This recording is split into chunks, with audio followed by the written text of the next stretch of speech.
A mother abandoned newborn black twins by a garbage can. What happened to them shocked everyone. Subscribe to the channel, share this video with your friends, and write in the comments where you are watching from. The air was heavy with the humid weight of a southern evening, the kind that settled low over the cracked sidewalks and rusted street signs.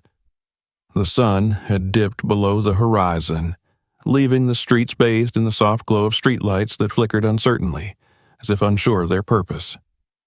In this small southern town, where traditions ran deep and change came slowly, the night carried whispers of secrets and stories left untold. Rosa Simmons, a woman whose years showed in the creases around her eyes but not in her stride, walked her usual path with a steady determination. Her dog, a scruffy mutt named Buck, tugged eagerly at his leash, his nose twitching as he scouted the evening scents. Rosa had lived in this town her entire life, through segregation and protests, through victories that felt hollow and defeats that cut deep. She had seen too much to be surprised by the ugliness the world sometimes threw her way, but that night, something shifted. It started with Buck's sudden stop. His body tensed, ears pricked forward, and he let out a low, warning growl. Rosa frowned, tightening her grip on the leash. "What is it, boy?" she asked, her voice low but steady. Buck pulled toward the alley behind the corner store, his nails scraping against the pavement. The alley was dark, shadows spilling across the ground, and Rosa's first instinct was to turn around. She had learned long ago that alleys rarely held good news. But Buck whined and pulled harder, and something in his urgency made her move closer. The smell hit her first, a sour, rotten scent mixed with something faintly metallic. Garbage bags were piled high against the brick wall, some torn open, their contents spilling onto the concrete. But it wasn't the garbage that caught her eye. It was the box. A cardboard box, damp and sagging, sat propped against the dumpster. It was closed but caved in slightly, as though something inside pressed against its sides. And then it moved. Rosa froze. Her breath caught in her throat. Buck barked, sharp and loud, and the sound echoed off the alley walls. "Shh," Rosa hissed, her pulse quickening. She stepped closer, one hand gripping the leash, the other reaching out cautiously. The box shuddered again, and this time a faint cry reached her ears. It was high-pitched, fragile, and unmistakable. "Oh, Lord," Rosa whispered. Her fingers trembled as she tore open the top of the box. Inside, wrapped in what looked like old, stained sheets, were two babies, tiny, fragile, and crying softly. One whimpered, fists clenched and trembling, while the other barely stirred, its breath shallow and uneven. Rosa stumbled back, her heart pounding so hard it drowned out every other sound. "Help!" she shouted, her voice cracking. "Somebody help me!" The cry rang out into the night, bouncing off the alley walls and carrying towards the quiet streets. Lights flickered on in nearby houses, and footsteps echoed as neighbors began to gather. Rosa's hands shook as she dialed 911, her voice breaking as she explained what she'd found. By the time the police arrived, the alley was filled with murmurs and speculation. The babies had been lifted gently from the box and wrapped in Rosa's coat to keep them warm. But the questions began almost immediately. Who would leave babies like this? Probably some drug addict. They look mixed. You think the mother was black? Rosa flinched at the comments but said nothing. She stood close to the babies, watching as the officers took notes and snapped photos. One officer, a tall white man with tired eyes, knelt beside her. "Ma'am, you were the one who found them?" "Yes," Rosa said. I was just walking my dog." The officer nodded and looked back at the babies. "We'll need to take them to the hospital," he said. "Make sure they're okay. After that, social services will step in." Rosa hesitated. What's going to happen to them?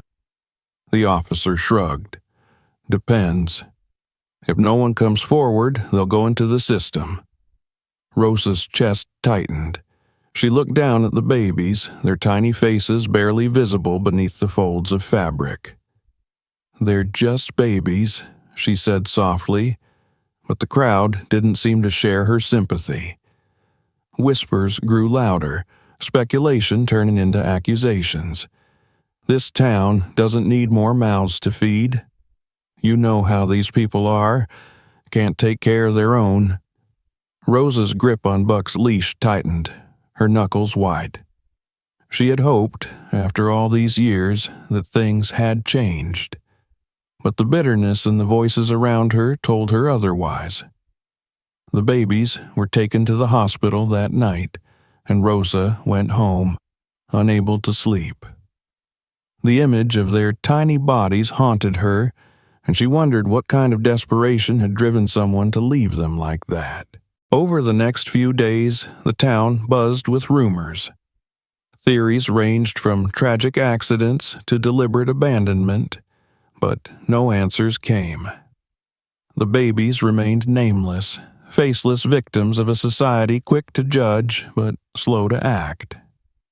Then the announcement came. They had been placed with families, separately. The boy, named Marcus, was sent to live with a hard-working black couple who had struggled for years to have children.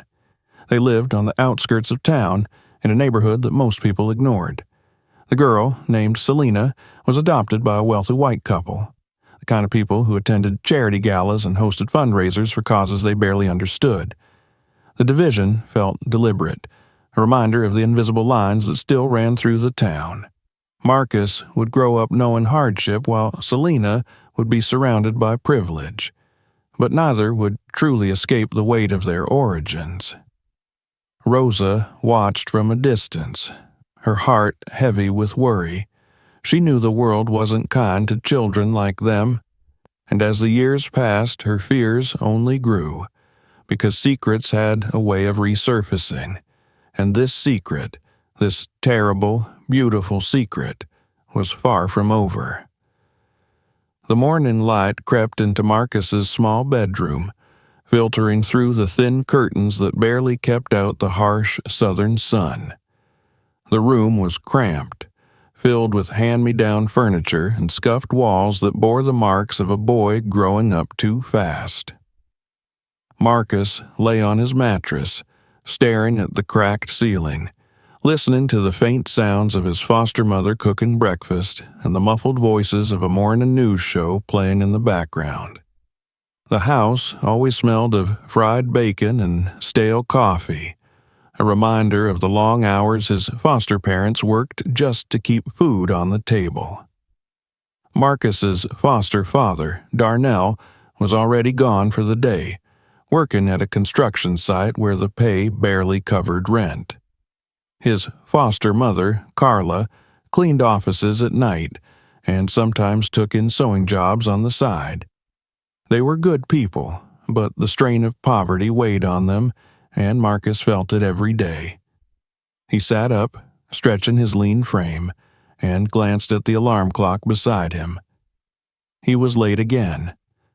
School was a place he dreaded, not because of the work, but because of the whispers and stares. "Marcus," Carla's voice cut through his thoughts.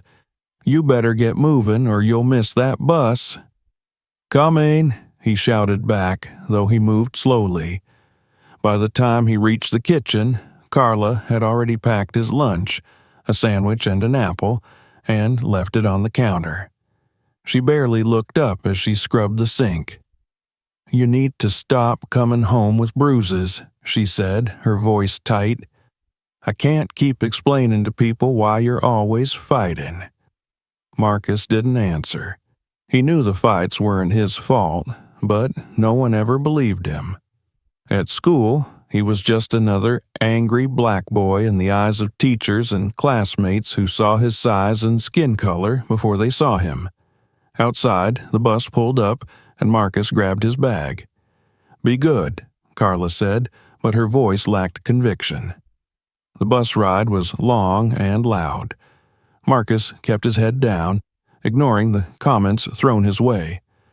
"Hey, Marcus, you steal that backpack, or did your mama finally find a job?"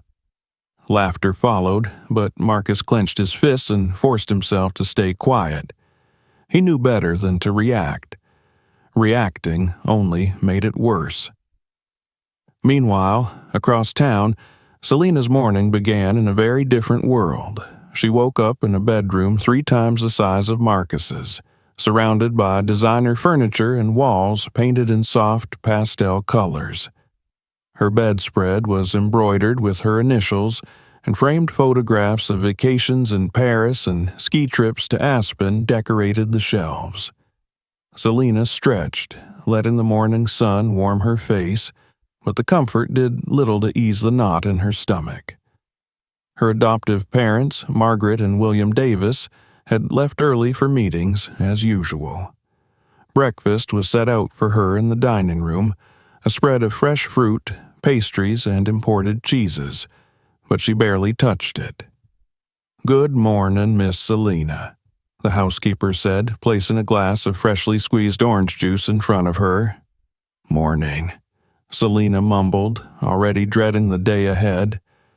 At school, Selena was the diversity token. She was the one student in her elite private academy who stood out, not because of her grades or achievements, but because of her skin. Her classmates were polite enough, but their comments often cut deep. "You're so lucky," one girl had said during lunch the week before. "Your hair is so exotic. I wish mine could do that." Selena had smiled and nodded, as she always did, but inside she burned. She wasn't exotic. She was just a girl trying to fit in. But no matter how hard she tried, she was always the outsider. Marcus's day dragged on, each class a reminder that he was out of place. Teachers often called on him only when discussing topics about slavery or civil rights, as if that was all he could relate to. At lunch, he sat alone until another black student, Jamal, joined him. "You hear about that protest last night?" Jamal asked. "Cops arrested 3 people, said they were resisting arrest." Marcus shook his head. He was too tired to think about protests or anything else. Survival was enough work on its own. "Man, you gotta care," Jamal said. "They don't care about us. You think they treat those rich kids like this?" Marcus didn't answer. He knew Jamal was right, but caring only made it hurt more. Selena, meanwhile, sat in her AP history class, listening as a teacher discussed the civil rights movement. "I mean, we've come so far," the teacher said, smiling. "Racism is practically a thing of the past." The class nodded along, but Selena wanted to scream. She thought about the way her adoptive mother always reminded her to smile and be grateful at social events, about the way strangers stared when she was out with her white parents. She thought about the time her father's business partner had complimented them on their charity work. "Selena," the teacher called, "would you like to add something?" "No," she said quietly, looking down at her desk. By the time school ended, both Marcus and Selena felt drained. Marcus walked home, his backpack heavy and his feet aching. On the way, he passed a group of white boys sitting on a porch. "Where you think you're going?" one of them called out. "This ain't your street." Marcus kept walking, but his heart pounded. He knew better than to stop. Selena, on the other hand, rode home in silence. Her driver dropped her off at the gate of her family's estate, and she walked through the grand doors, feeling like a guest in her own home. Her parents were in the living room, sipping wine and discussing their latest fundraiser. "Selena," her mother said, "We need you to attend the gala this weekend. You'll wear the dress I picked out. It's important for people to see how well you've adjusted." Selena nodded, swallowing the words she wanted to say. She had adjusted. She had smiled and played the role they wanted, but she didn't feel like she belonged. That night, Marcus lay in bed staring at the ceiling again. He thought about the article he'd found weeks ago, the one about the babies abandoned in a box. He couldn't shake the feeling that it was about him. Across town, Selena sat in her bedroom, flipping through old photo albums. But there were no pictures of her before the age of 3. No baby photos, no family history. Both of them felt the same pull, a need to know where they came from and why their lives felt so incomplete. And though they didn't know it yet, their paths were about to cross in ways that neither of them could imagine. The night hung heavy over the small southern town, its quiet pierced only by the occasional bark of a dog or the hum of a passing car. Marcus lay awake in his small, cluttered bedroom, staring at the ceiling as the faint glow of streetlights filtered through the thin curtains. The shadows danced across the walls, but his mind was elsewhere, back to the crumpled newspaper clipping he'd stuffed under his mattress weeks ago. He had found it by accident while digging through an old box of Carla's things in the attic. At first, it seemed unimportant, just another piece of yellowed paper among the stacks of forgotten bills and magazines. But the headline had stopped him cold. Newborn twins found abandoned near dumpster, no mother identified. The article detailed how the babies had been discovered late one summer night, wrapped in dirty cloth and left to die. There were no witnesses, no suspects, and no answers. The babies were taken to the hospital, and after a brief investigation, their case had gone cold. Marcus had read the article so many times that the words were burned into his memory. And each time, his stomach churned with a sickening mixture of dread and curiosity. Was it him? Was it Selena? Was this where they came from? Carla had never been one for stories about his past. Whenever he asked, she'd brush him off, saying, "It doesn't matter where you came from, boy. What matters is where you're going." But Marcus wasn't so sure. The more he thought about it, the more questions piled up, each one heavier than the last. Across town, Selena sat at her vanity, her reflection staring back at her with an expression she barely recognized. She ran her fingers over the smooth edges of the adoption papers she had found in her parents' study, her heart thudding painfully in her chest.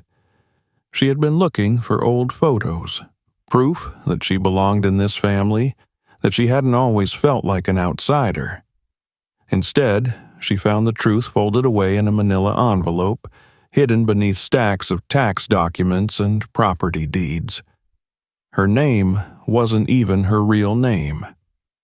The papers listed her birth name as Baby Girl Doe, no birth certificate, no record of a biological mother or father, just a cold, impersonal form that marked her as property transferred from the state to her adoptive parents.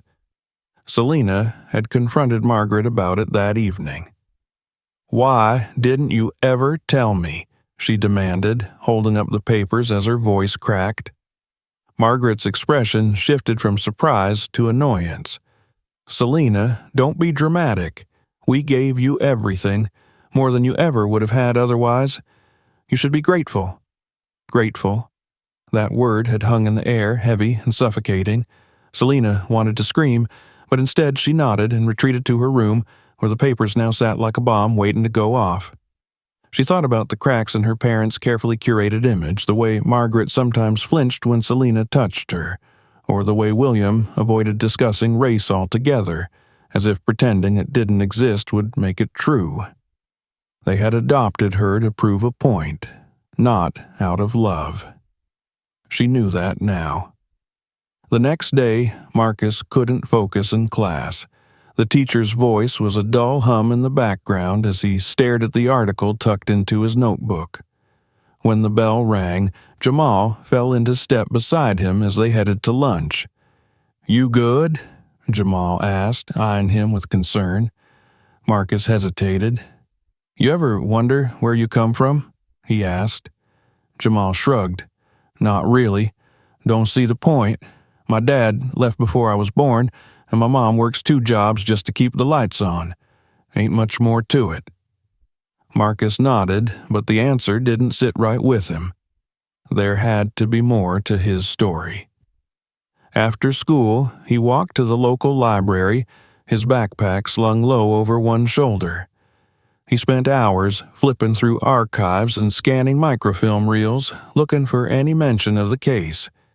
The details were sparse, but one name kept appearing: Rosa Simmons, the woman who had found the twins. Marcus jotted down her address. Selena, meanwhile, was digging through more of her parents' files, searching for something, anything, that might give her answers. That's when she found the photo album. It was buried beneath layers of holiday decorations in the attic, its leather cover cracked and faded. Inside were photos of vacations and birthdays, but none of her as a baby. In fact, the first picture of her was at age 3, wearing a dress that was too big and clutching a teddy bear that looked brand new. Her hands shook as she flipped through the pages. "What happened before this?" she whispered to herself. Her parents' lies were unraveling, and with each new discovery, Selena felt the weight of her past pressing down on her. Marcus knocked on Rosa Simmons's door just as the sun began to set. She answered cautiously, peering out through the screen door before opening it fully. "You're Marcus, right? Carla's boy?" Marcus nodded. "Yes, ma'am." Rosa stepped aside and gestured for him to come in. "I figured this day would come," she said, her voice heavy. Marcus's heart raced as he sat down on the worn couch in her living room. "I need to know," he said. "Am I one of them? The babies you found?" Rosa didn't answer right away. Instead, she poured them both glasses of sweet tea and sat across from him. "I didn't ask questions when I found you," she said finally. "I just wanted to make sure you were safe. But yes, I believe you're one of them." Marcus's chest tightened. "Do you know who left us there?" Rosa shook her head. "No, but I remember seeing someone that night. A woman. She was young and scared, but before I could talk to her, she ran." Marcus clung to every word. "Did you see her face?" "Not clearly," Rosa admitted, "but she was black like you, and she was crying."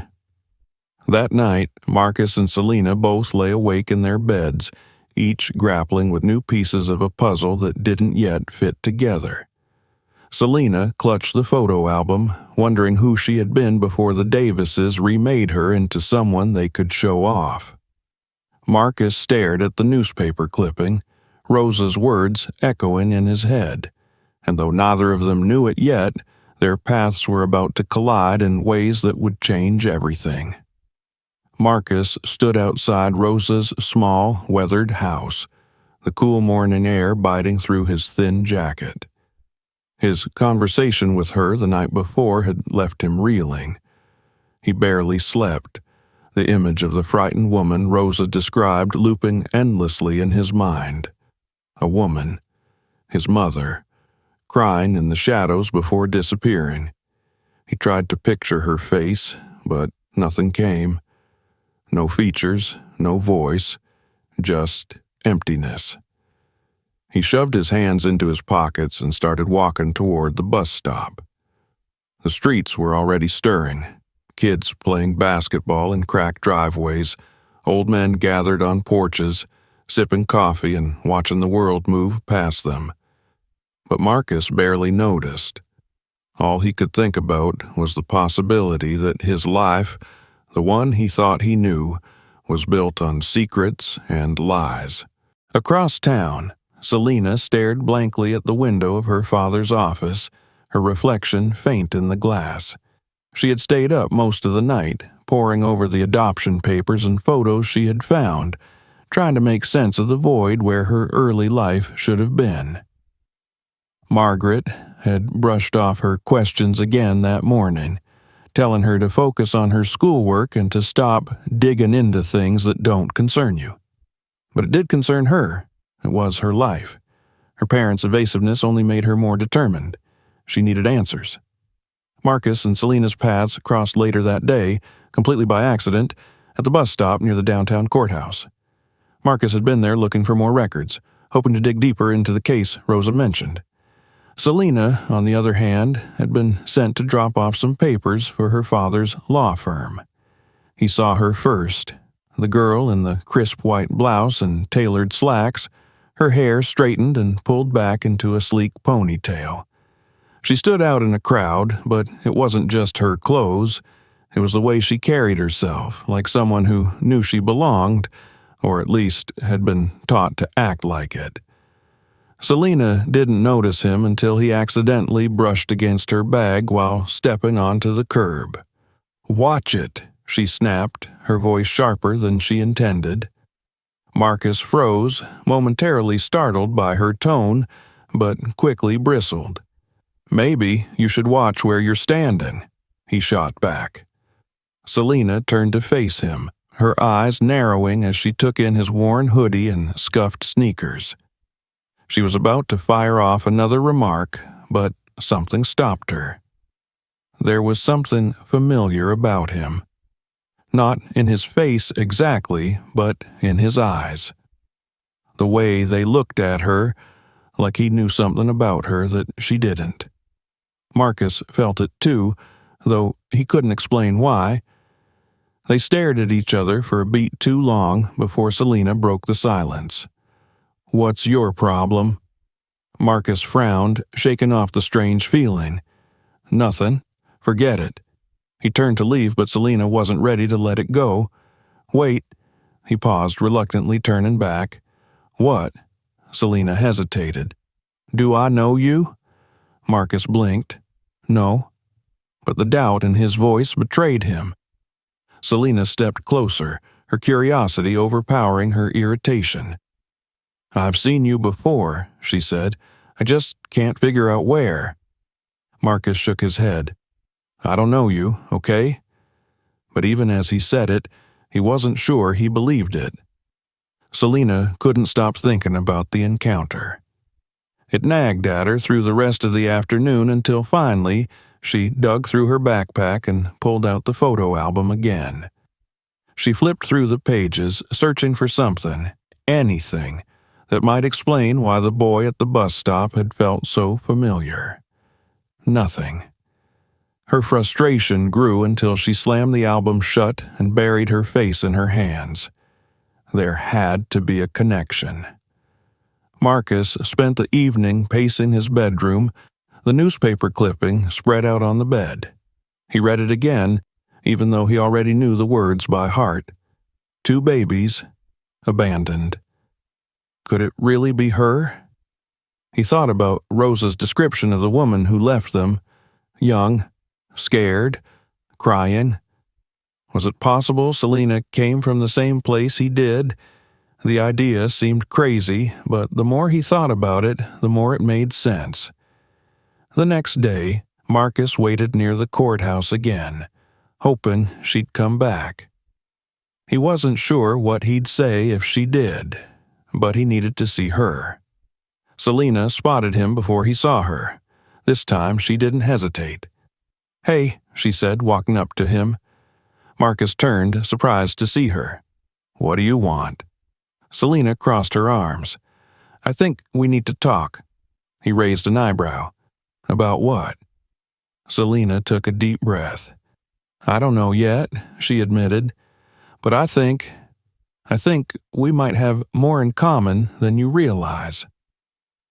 They ended up in a small coffee shop a few blocks away. It was dimly lit, the hum of conversation and clinking dishes filling the space around them. Selena ordered a cappuccino. Marcus asked for black coffee. For a while, neither of them spoke. "So," Marcus finally said, breaking the silence, "what makes you think we have anything in common?" Selena hesitated, then pulled out the adoption papers she had brought with her. "These?" Marcus leaned in, scanning the documents. "That's it?" Selena shook her head. "No, there's more. I don't have any pictures of myself before I was 3, and my parents, they won't talk about it. It's like they don't want me to know where I came from." Marcus's heart raced. "I don't have baby pictures either," he said. "And I found this." He reached into his pocket and unfolded the newspaper clipping. Selena's eyes widened as she read the headline. "Wait, are you saying?" Marcus nodded. "I think I was one of them." Selena stared at him, her mind racing. "If that's true, then—" Marcus met her eyes. "Then maybe you were too." The words hung between them, heavy and impossible to ignore. The rest of the afternoon passed in a blur as they pieced together their stories, comparing details and filling in gaps. By the time they left the coffee shop, neither of them could deny it. Their lives had been connected from the start, but the truth was only beginning to surface, and neither of them was ready for what came next. The coffee shop was nearly empty by the time Marcus and Selena stepped outside. The sun had dipped low in the sky, casting long shadows across the cracked pavement. The air felt heavy, almost suffocating, as if the world itself had paused to absorb what they'd just uncovered. Selena clutched the adoption papers to her chest, her mind spinning. The idea that Marcus could be her brother, her twin, felt too big to grasp, and yet the evidence was there, staring her in the face. Marcus walked beside her, his hands shoved deep into his pockets, his expression unreadable. He had spent most of his life feeling like he didn't belong, but now, faced with someone who might share his past, he wasn't sure how to feel. Neither of them spoke as they made their way toward Rosa Simmons's house. The old woman had become the unlikely key to unlocking their shared mystery, and they needed answers. Rosa was waiting for them when they arrived. She opened the door before they even knocked, as if she had been expecting them. "Come on in," she said, stepping aside to let them pass. The house was small and cluttered, filled with mismatched furniture and faded photographs. It smelled faintly of lavender and something fried. Rosa gestured for them to sit on the worn couch while she settled into her armchair, her sharp eyes darting between them. "You two found each other, huh?" she said, breaking the silence. Marcus nodded. "I think we're twins," Selena said, her voice softer than usual. Rosa didn't look surprised. Instead, she let out a long sigh and leaned back in her chair. "I thought this day might come," she said, "but I didn't think it'd take this long." Selena leaned forward. "Tell us everything you know, please." Rosa's eyes softened, but there was hesitation too. "I can tell you what I saw that night," she said, "but I don't have all the answers you're looking for." Marcus shifted in his seat. "Just tell us what you know." Rosa nodded and began. "It was late, around 10 or 11. I was walking Buck, same as I always do. He started barking at something near the dumpsters, and that's when I saw the box. I thought it was trash at first, but then I heard crying." Her voice grew quieter as she continued. "When I opened it, there you were, both of you, tiny and cold, wrapped in dirty rags. I didn't know what to do, so I called the police. But while I was waiting, I saw her." Selena leaned closer. "Who?" "A woman," Rosa said. "She was standing at the edge of the alley, watching me. Young, maybe early 20s. She looked scared, real scared. I tried to call out to her, but she ran before I could get close." Marcus's stomach tightened. "Do you think she was our mother?" Rosa's eyes met his. "I do. She didn't just leave you there and walk away. She stayed long enough to make sure someone found you. That's not something a stranger would do." Selena's voice wavered. "Why didn't she come back?" Rosa shook her head. "I don't know, baby, but I do know she was running from something or someone." The words lingered in the air, heavy and unspoken. Marcus felt a knot form in his stomach as the implications sank in. "If she was running," he said, "then maybe she was in trouble. Maybe that's why she had to leave us." Selena's eyes filled with doubt. "Or maybe she just didn't want us." Rosa reached out and took Selena's hand. "No, child," she said firmly. "A mother doesn't stay to make sure her babies are safe if she doesn't care. Whatever happened to her, it wasn't because she didn't love you." Selena swallowed hard, fighting back tears. They stayed at Rosa's house for hours, asking questions and piecing together fragments of the story. Rosa didn't have many answers, but she did give them one name: the officer who had handled the case all those years ago. "Detective Miller," Rosa said. "He's retired now, but he might remember something." Marcus wrote the name down, determination hardening his features. "We'll find him," he said. The next day, Marcus and Selena tracked down Detective Miller's address. He lived in a small weathered house on the outskirts of town, surrounded by overgrown grass and rusted lawn ornaments. Miller answered the door in a faded flannel shirt and jeans. He looked older than Marcus expected, with graying hair and deep lines etched into his face. "Can I help you?" he asked, eyeing them warily. Marcus cleared his throat. "We're looking for information about a case you worked on. Twins abandoned near a dumpster about 17 years ago." Miller's expression darkened. "You should let that one go," he said, starting to close the door. But Selena stepped forward. "Please," she said, "we just want to know the truth." Miller hesitated, then sighed and stepped aside. Inside, the house was sparse but clean. Miller motioned for them to sit at the kitchen table. "I remember the case," he said. "Hard to forget something like that." Selena leaned forward. "Do you know who our mother was?" Miller's eyes flickered with something, guilt, maybe, but he shook his head. "We never found her, but we had leads, rumors. People said she worked at a nightclub downtown. Name was Elena." Marcus froze. "Elena?" Miller nodded. "She was mixed up with some bad people, dangerous types. Word was she owed them money or crossed them somehow. The night you two were found, she disappeared. Never saw her again." Selena's hands trembled. "Do you think they killed her?" Miller exhaled slowly. "Maybe. Or maybe she ran. Either way, nobody was asking too many questions. Not about a black woman from that side of town." When they left Miller's house, the weight of what they'd learned pressed down on them. Selena stared at the ground. If she was in trouble, why didn't anyone help her? Marcus's jaw tightened. "Because people like us don't get help," he said bitterly. Selena stopped walking.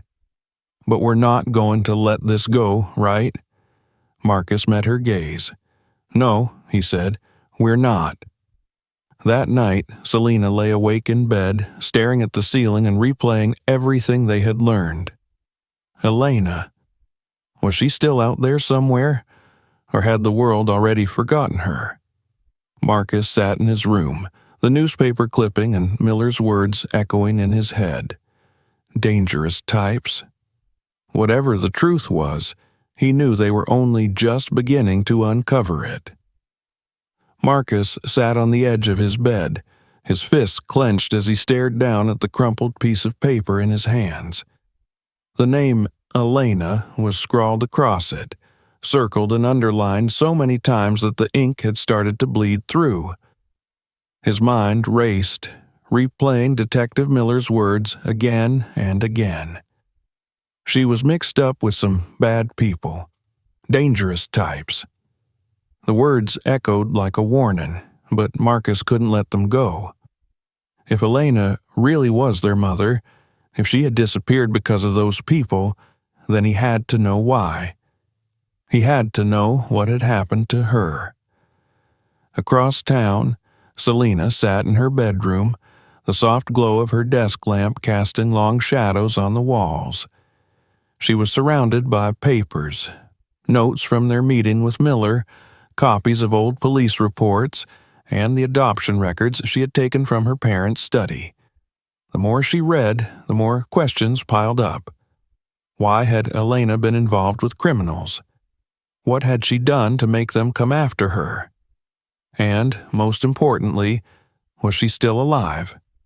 Selena's phone buzzed. It was Marcus. "We need to talk," he said as soon as she answered.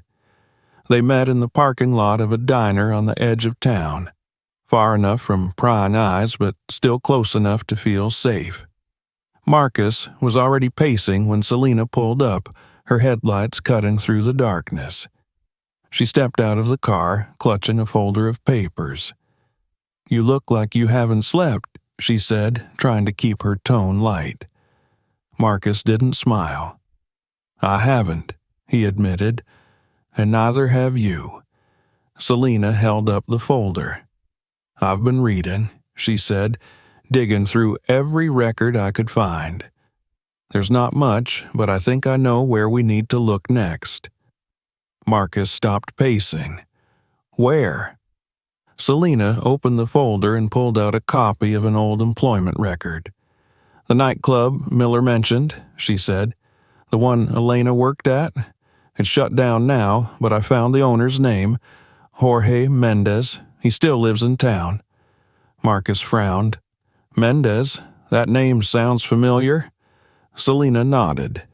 "It should. His family's been running things around here for years.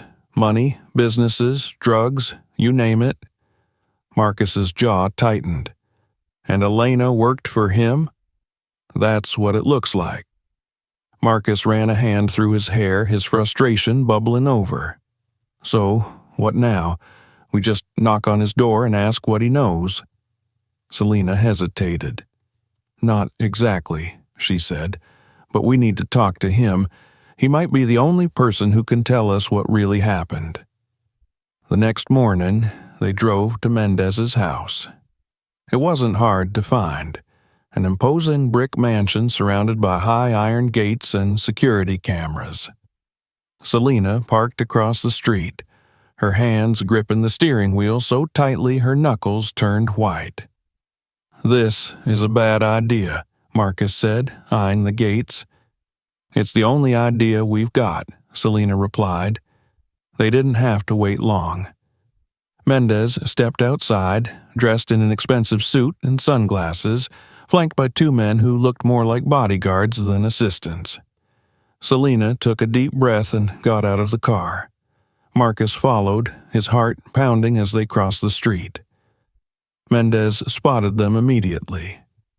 "Can I help you?" he asked, his voice calm but sharp. Selena stepped forward. "We need to talk to you about Elena." Mendez's expression didn't change, but Marcus saw the flicker of recognition in his eyes.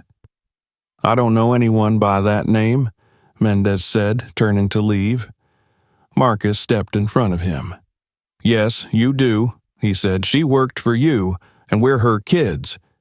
Mendez froze. "Get off my property," he said coldly. Marcus didn't move. "Not until you tell us what happened to her." One of the bodyguards stepped forward, but Mendez raised a hand to stop him. "You don't know what you're getting yourselves into," Mendez said quietly. "Walk away while you still can." Selena's voice shook. "We can't," she said. "We need to know the truth." Mendez studied them for a long moment, then nodded. "Fine. You want the truth?" He gestured towards the gates. "Come inside." Inside Mendez's mansion, the tension was thick. They sat in a dimly lit office surrounded by shelves of books and framed photos of Mendez shaking hands with politicians and businessmen. Elena was a good worker, Mendez began, leaning back in his chair. Too good. She knew things she wasn't supposed to know. Selena leaned forward. What kind of things? Mendez's eyes darkened. Deals, money, names of people who wouldn't want their secrets getting out. Marcus felt his stomach drop. Did she tell anyone? Mendez shook his head. No, but she wanted out. She came to me, begged for help, said she was scared for her life. Selena's voice was barely above a whisper. And you didn't help her? Mendez's jaw tightened. I tried, he said. I gave her money, told her to leave town. But someone found out. They came after her. Marcus's fists clenched. What did they do to her? Mendez didn't answer right away. She disappeared, he said finally. That's all I know. Selena's eyes filled with tears. You're lying. Mendez didn't flinch. Believe what you want, he said. But if you keep digging, you're going to end up just like her. They left the mansion shaken, but more determined than ever. We can't trust him, Marcus said. He knows more than he's telling us. Selena nodded. But at least we know one thing. She didn't abandon us. She was trying to protect us. Marcus looked down the street, his fists tightening. Then we need to find out who stopped her. That night, Marcus walked home alone. He kept his head down, his hoodie pulled up to hide his face. But as he turned the corner onto his street, he noticed a car idling near his house. The windows were tinted and the engine rumbled low. Marcus's pulse quickened. He stepped closer and the car suddenly peeled away, tires screeching against the pavement. He watched it disappear, his heart pounding in his chest. He knew then that this wasn't just about the past anymore.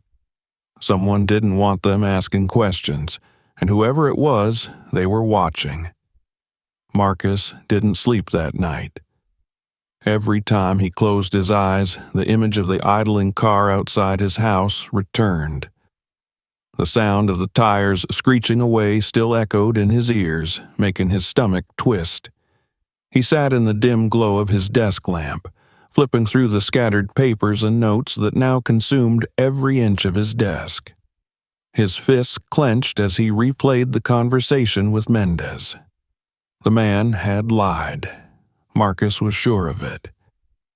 Mendez knew more about Elena's disappearance than he was willing to admit, but fear had sealed his lips. The warning Mendez had given them lingered, not just as a threat, but as a confirmation that they were getting too close to the truth. He picked up his phone and stared at Selena's number. She deserved to know about the car, about the growing sense that someone was trying to silence them.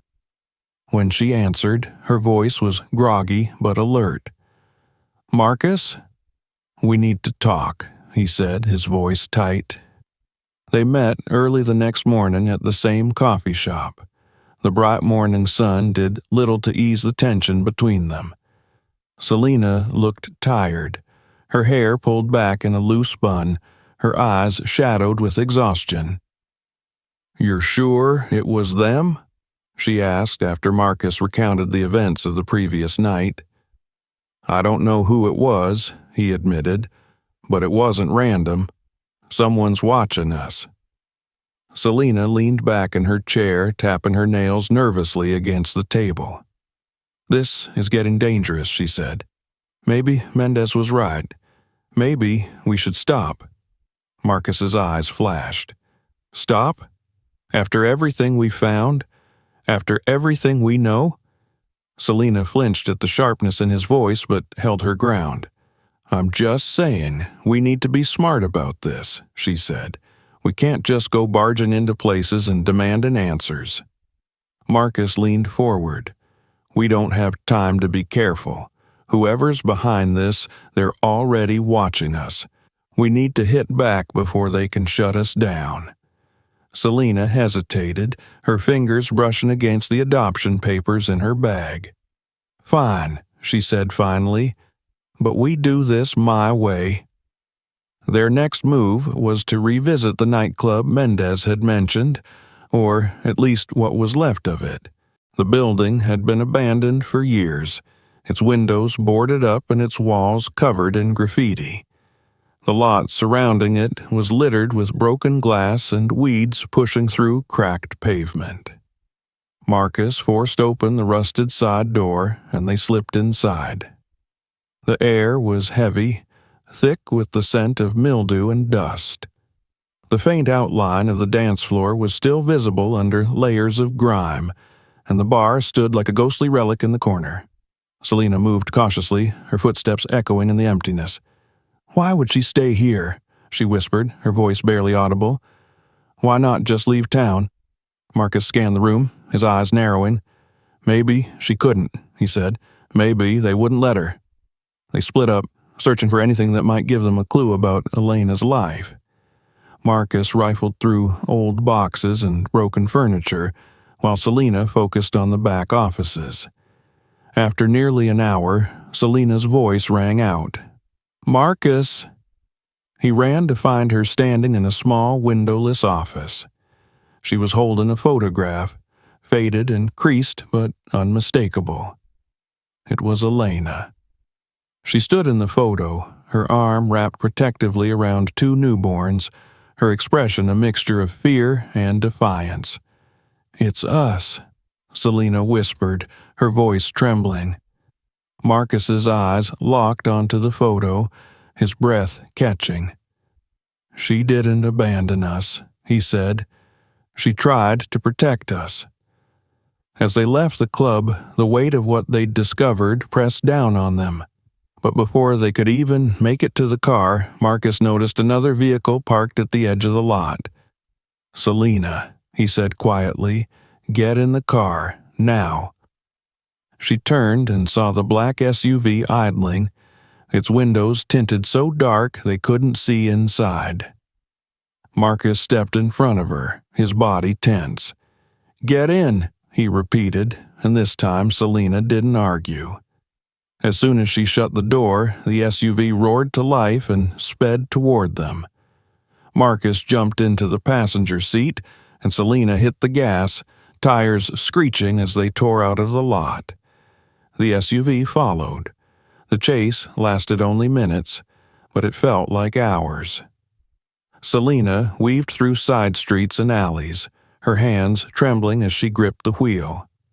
"They're not backing off," she shouted. Marcus scanned the streets, looking for anything that could slow their pursuers. "There," he yelled, pointing to a narrow alley between two buildings. Selena swerved hard, barely making the turn. The SUV tried to follow, but skidded and slammed into a dumpster, giving them just enough time to escape. They didn't stop until they reached the outskirts of town.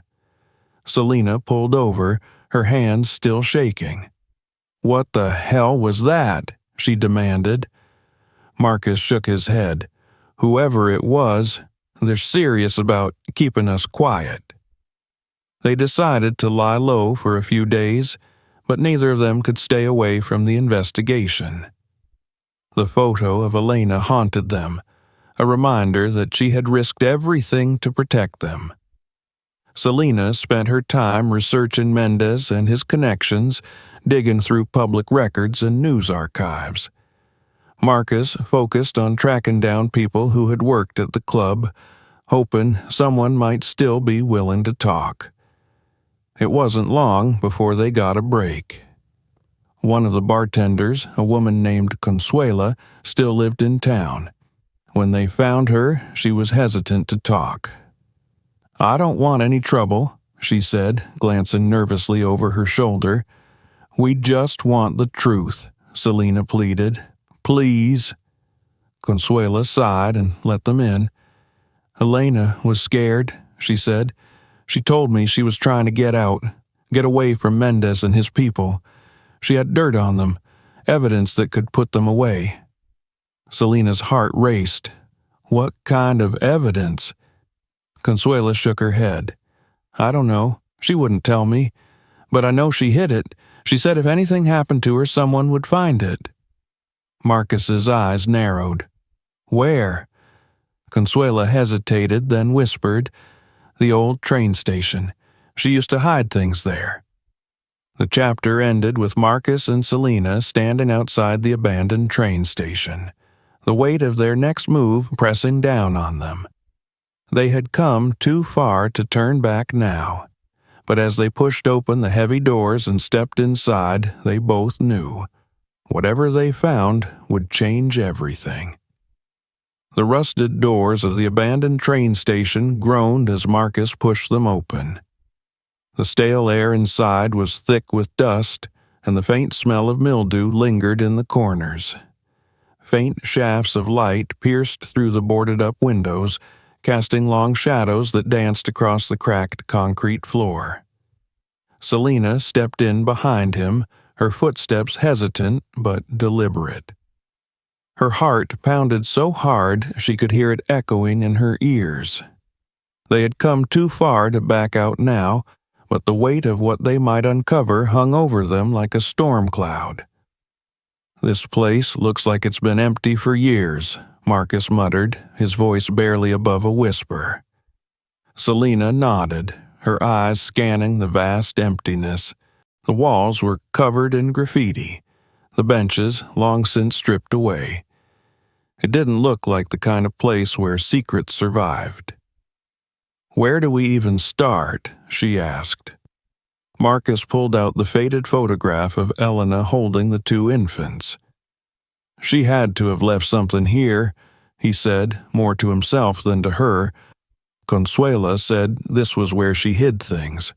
She wouldn't have come here without a reason. They began searching, sifting through broken furniture, overturned crates, and piles of debris. Selena moved cautiously, stopping occasionally to examine faded markings or scratches on the walls, while Marcus worked more quickly, his frustration mounting with every empty box and useless scrap of paper.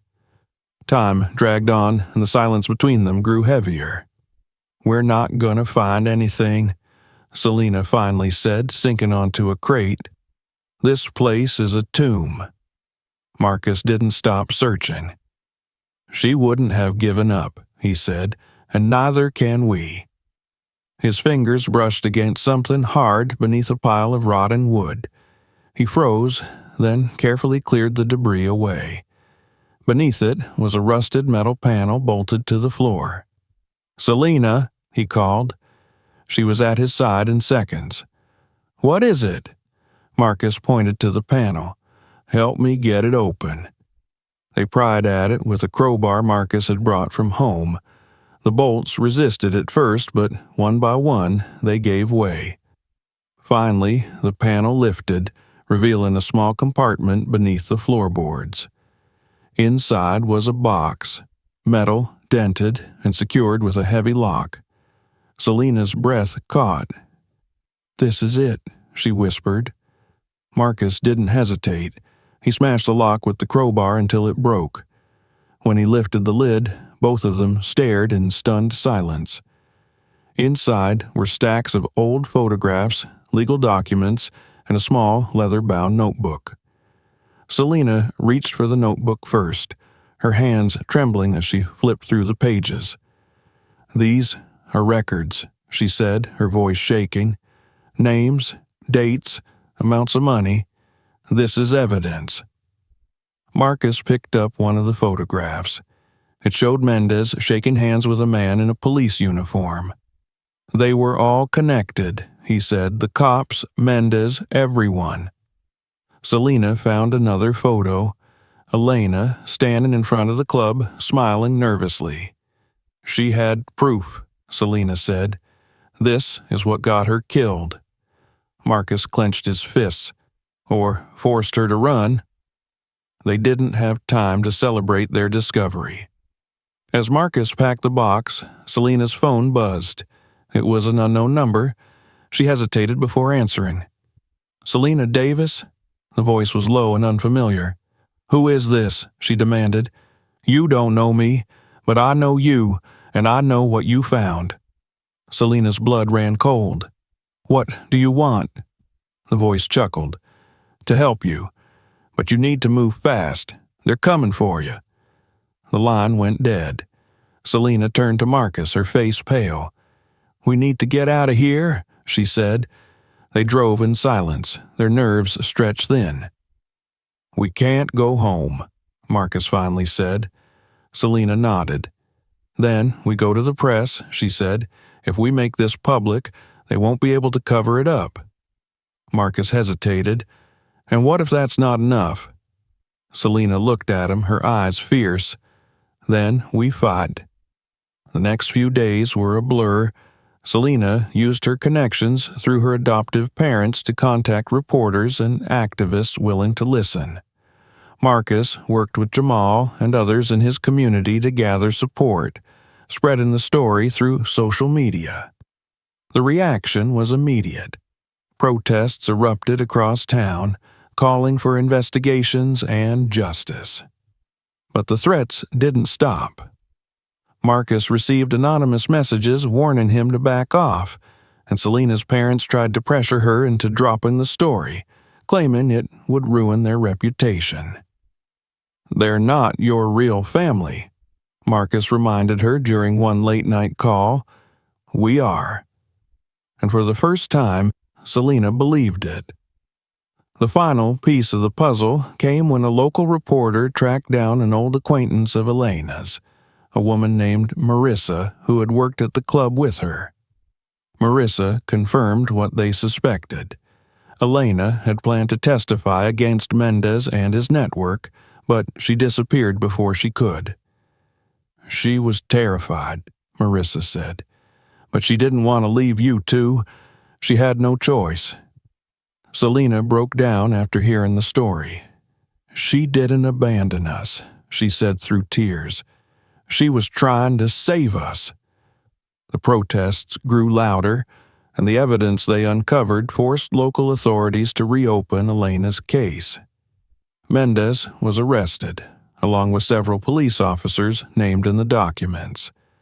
But the biggest revelation came weeks later, when a private investigator hired by the activists found Elena alive, hiding under a new identity in another state. When Selena and Marcus saw her for the first time, she burst into tears, pulling them into a tight embrace. "I thought I lost you," she whispered. Marcus and Selena both cried. The weight of years of abandonment and questions finally lifted. In the weeks that followed, Marcus and Selena took different paths, but stayed connected. Selena became an activist, fighting for reform and justice for marginalized communities. She used her experience to amplify the voices of those who had been silenced for too long. Marcus focused on helping kids in his neighborhood, creating programs to keep them out of trouble and show them that they mattered. And Elena, though still haunted by her past, began to rebuild her life, knowing her sacrifices hadn't been in vain. Their story wasn't perfect, and the scars of the past didn't vanish overnight. But they had something they hadn't had before: truth, family, and a reason to keep fighting. Because some battles were never truly over, and this one was just the beginning. Thanks for watching. Subscribe to the channel not to miss new stories. Share this video with your friends and leave comments. We want to know what you think. Watch other videos on the channel for more exciting stories.